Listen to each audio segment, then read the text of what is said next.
Even now, says the Lord, return to me with your whole heart, for I am gracious and merciful. If today you hear his voice, harden not your hearts. Blessed Thursday, everyone. We praise and thank you, dear God, for another day of life.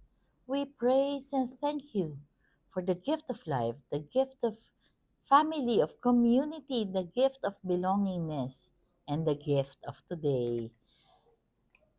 Today is a special day because of the beautiful message in today's gospel. Allow me to read a portion of the gospel according to St. Luke. Jesus was driving out a demon that was mute. And when the demon had gone out, the mute man spoke, and the crowds were amazed. This is the last part. Of course, it's long, so I will not read the others.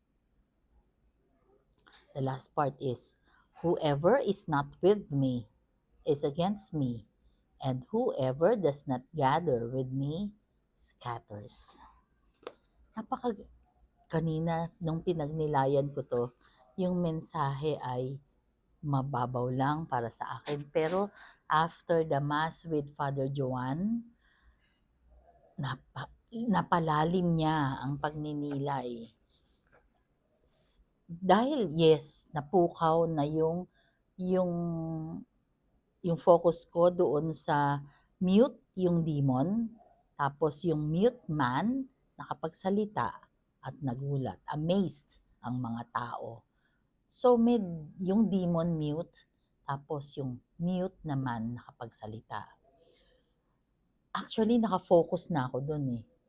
Pero nung sinabi ni Father na pwedeng tayo yung tao, tapos yung demonyo inalis ni Jesus sa atin. Ibig sabihin, yes, oo nga naman, tayo yun eh. Yun yung paalala sa atin. Bakit? 'Di ba? Sinabi dito, kung ikaw ay anong kaibahan kung ang demonyo if may division ng good versus evil sa evil versus evil. Anong kaibahan nun? Pero kapag ka yung finger na Diyos ang gumalaw sa buhay mo, iba yon, di ba?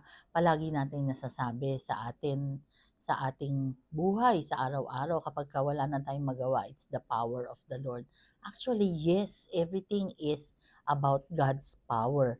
Kaya lang sometimes, hindi natin nare-realize yan. Ang number one na sinabi ni Padre is demons make us mute. Ano ibig sabihin? Kapag yung demonyo, halimbawa may makasalanan tayo, we did something wrong, natatakot tayo na sabihin yon. Kasi syempre, nakahihiya tayo because of fear, because of shame, and because we cannot say a word about the truth. Kasi, bakit? Magsisinungaling tayo, di ba? So, kapag ka tayo ay merong hindi magandang ginagawa, hindi tayo kampante na magsalita, hindi tayo kampante na i-divulge ang katotohanan. Kaya ang demonyo ay nagagawa tayong pipi. Ikalawang point na sinabi ni Padre is yung gawang hindi maganda ay nakakapagpatigas ng ating puso. Nawawala na tayo sa focus at hindi na natin ma-distinguish ang right from wrong. Bakit? Kasi nga naman, nakafocus na tayo sa demonyo, nakafocus na tayo sa kasamaan. So, kahit na ano pang paliwanag na ito yung tama versus sa mali, 'di ba? Parang wala na, ito na talaga yung last resort eh, kahit na alam natin na mali. Halimbawa, nangangailangan ka. Dahil sa ayaw mong kumayod, magre-resort na lang sa pangnanakaw. Mali yun eh, di ba? Mali. Pero, justify mo pa. Hindi mo madidistinguish na tuloy kung alin yung tama at saka yung mali. Bakit? Kasi, nagpasakop ka na sa kamalian, sa kademonyohan. So that makes your heart hard. Harden not your hearts. Kaya nga, if today you hear His voice, harden not your hearts. Huwag sanang maging matigas ang ating mga puso. At ang ikatlong point na sinabi ni Father is yung undermines yung presensya ng Panginoong Diyos na nakakalimutan na nating mag-focus sa Kanya. Natatandaan nyo ito, if God is continuously showering us blessings, siya si God, ito tayo. Yan, siya, hindi naman siya humihinto para siyang yung puso natin 24/7. He continuously loves us. He continuously shower us blessings. He continuously love us at sobrang pagmamahal niya sa atin. If this is us, kung ganyan tayo, nakafocus tayo kay Lord, it will be easy for us to do His will. It will be easy for us to bring back or give back the glory to Him. Pero sometimes or oftentimes, umikot na tayo because may family problem, umikot na tayo kasi may problema sa work, umikot na tayo kasi ang dami nating problema. Ito si God. Sometimes nakatalikot ka na nga sa Kanya. Hindi mo na siya nababanaagan, hindi mo na siya nakikita.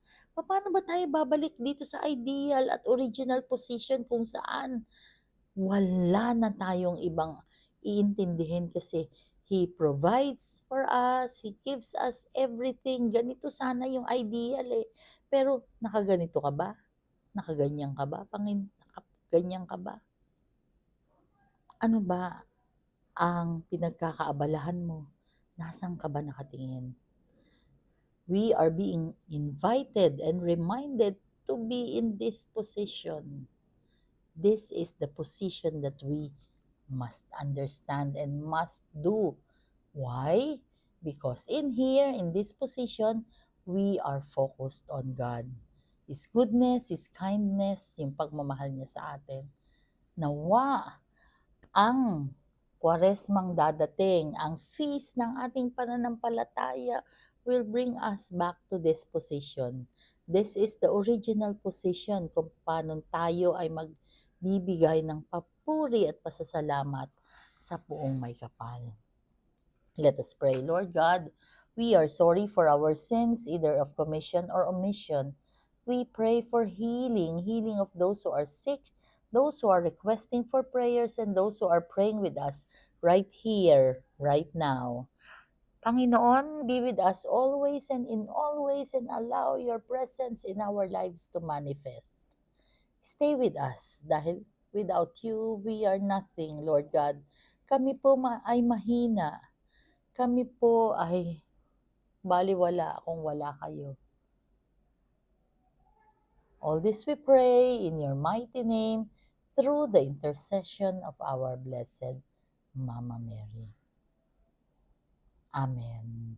Blessed Thursday once again. Happy anniversary SRU Prayer Group kagabi. God bless us all.